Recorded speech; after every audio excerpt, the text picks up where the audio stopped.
اعوذ باللہ من الشیطان الرجیم، بسم اللہ الرحمن الرحیم۔ سورۃ البقرہ آیت نمبر 275 ہی چل رہی ہے۔ اب انشاءاللہ آج والی ویڈیو میں یہ آیت ختم ہو جائے گی۔ بات چل رہی تھی کہ اسلام نام ہے فرما برداری کا۔ اسلام میں جو چیز اللہ نے قرآن میں یا احادیث میں پتہ چل جاتا ہے واضح کہ جو چیز اللہ نے حرام کر دی ہے وہ حرام رہے گی، وہ آپ کسی صورت حلال نہیں کر سکتے، قطعی حرام ہے جو۔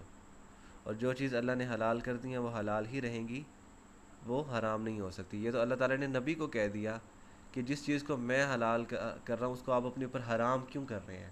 یعنی حلال حرام کرنے کا اختیار تو نبی کے پاس بھی نہیں ہے، یہ اختیار صرف اللہ کے پاس ہے کہ اللہ کس چیز کو حرام کہے، کس چیز کو حلال کہے، جس چیز کو مرضی حلال کہے یا حرام کہے۔ اور یہ علیحدہ بات ہے کہ اس کی ہر حکم جو ہے وہ کسی نہ کسی حکمت پر مبنی ہوتی ہے۔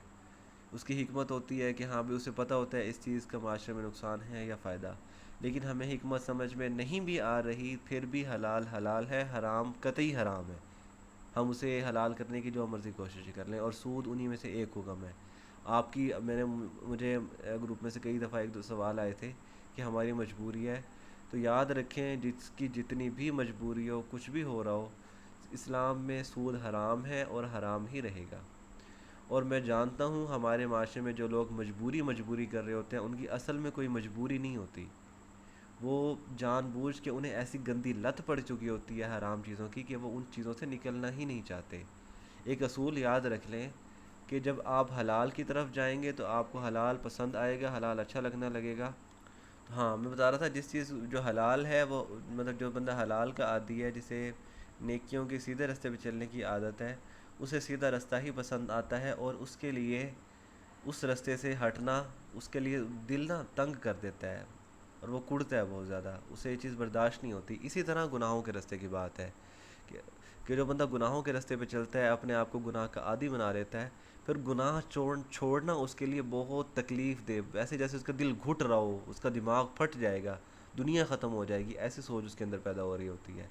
تو اس وجہ سے جو لوگ سود کے عادی ہو چکے ہوتے ہیں، جو لوگ سودی کاروبار کرتے ہیں، جو بینک میں اکاؤنٹ رکھواتے ہیں جس سے ان کو فائدہ ہوتا رہے، نفع ملتا رہے، یعنی انہوں نے 1000 روپے رکھوایا، اب ہر مہینے ان 1000 رکھوانے پہ انہیں 10 روپے 20 روپے فائدہ مل رہا ہے، کنفرم سود ہے۔ یہ جائز ورڈ، جائز کیش، ایزی پیسہ، اس پہ جو ایک خاص اماؤنٹ رکھ کے، خاص پیسے رکھ کے اس پہ منٹ حاصل کرتے ہیں، وہ جو ان کو منٹ یا اضافی پیسے ملتے ہیں، یہ پکا سود ہے۔ البتہ آڑت کے بارے میں ایک چیز ہے کہ آڑت میں وہ جو دونوں طرف سے فائدہ اٹھاتے ہیں، مطلب نقصان بھی ادھر کا مال، وہ آئیں اپنا مال بیچیں تو اس کا مطلب اسے تو فائدہ ہی فائدہ ہے، چاہے بیچنے والے اور خریدنے والے دونوں کو فائدہ ہو، دونوں کو نقصان ہو، لیکن اسے فائدہ ہی فائدہ ہے۔ تو یعنی وہ صورتحال، یہ ساری صورتحال تقریباً حرام ہے۔ وہ تو پکی حرام ہے نا کہ ایزی پیسہ وغیرہ بینک میں پیسے رکھوانا، اس سے اضافی رقم حاصل کرنا۔ تو میں بتا رہا تھا جن کو حرام کی عادت پڑ چکی ہو، پھر ان کے لیے حرام چھوڑنا آسان نہیں ہے۔ بہرحال وَأَحَلَّ اللَّهُ الْبَيْعَ وَحَرَّمَ الرِّبَا، اللہ نے تجارت کو حلال کیا ہے اور سود کو حرام۔ جب اللہ نے حرام کر دیا تو تمہیں سوال کرنے کا حق نہیں ہے، ہاں کوئی اور اعتراض کر رہا ہے تو اسے سمجھا دو، کوئی غیر مسلم۔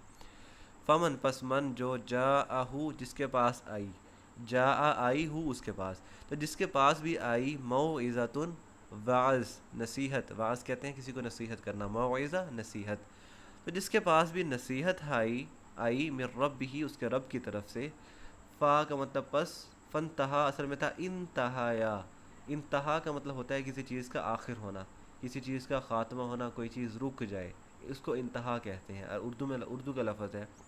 تو جس کے پاس کوئی نصیحت آئے، فنتہا اور وہ رک جائے، فَلَهُ تو پس اس کے لیے ہے ما سلف جو گزر چکا، یعنی اب جب حکم آ چکا ہے، اب تک جس نے جو کرنا تھا، جو لے چکا ہے، جو کھا پی چکا ہے، جو استعمال کر چکا ہے، وہ جناب اس کے لیے وہ ہے، معاف ہے۔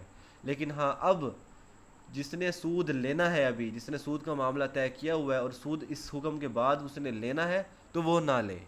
سلف کا مطلب جو گزر چکا ہو، وہ سلف صالحین نہیں ہوتے جو نیک لوگ، وہ جو گزر چکے ہیں وہ کہا جاتا ہے۔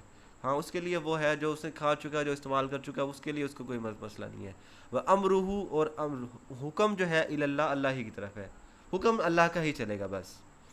ومن عاد جو لوٹا، یعنی اتنے واضح احکام سننے کے بعد بھی جو لوٹا جو واپس سود کی طرف گیا، فاولئک پس وہی ہے اصحاب النار آگ والے، وہی آگ والے ہیں، ہم فیہا خالدون وہ اس میں ہمیشہ رہیں گے، وہی آگ والے ہیں اور اس میں ہمیشہ رہیں گے۔ اب اس آیت کا مطلب یہ سمجھ میں آ گیا کہ اللہ تعالیٰ نے چاہے وہ مسلمان ہو چاہے وہ کافر ہو، سود والے کے متعلق اللہ تعالیٰ نے کہہ دیا کہ وہ ہمیشہ ہمیشہ آگ میں رہے گا۔ اب میں آیت کا بامحاورہ ترجمہ کر دیتا ہوں۔ وہ لوگ جو سود کھاتے ہیں وہ قیامت کے دن ایسے کھڑے ہوں گے جیسے وہ بندہ کھڑا ہوتا ہے جسے شیطان نے چھو کے پاگل بنا دیا ہو۔ اس وجہ سے پاگل ہے کیونکہ وہ یہ کہتے ہیں کہ تجارت اور سود ایک ہی چیز ہے، حالانکہ اللہ تعالیٰ نے تجارت کو حلال کیا ہے اور سود کو حرام۔ تو جس کے پاس بھی نصیحت آئے گی اس کے رب کی طرف سے اور وہ رک جائے گا تو وہ جو استعمال کر چکا ہے وہ معاف ہے اس کے لیے، اور اللہ کا ہی حکم چلے گا۔ اور جو لوٹا تو اس کے لیے آگ ہے، وہ آگ والے ہیں اور وہ اس میں ہمیشہ رہیں گے۔ تو یہ 275 مکمل، کل انشاءاللہ آگے پڑھیں گے۔ وما علینا الا البلاغ المبین۔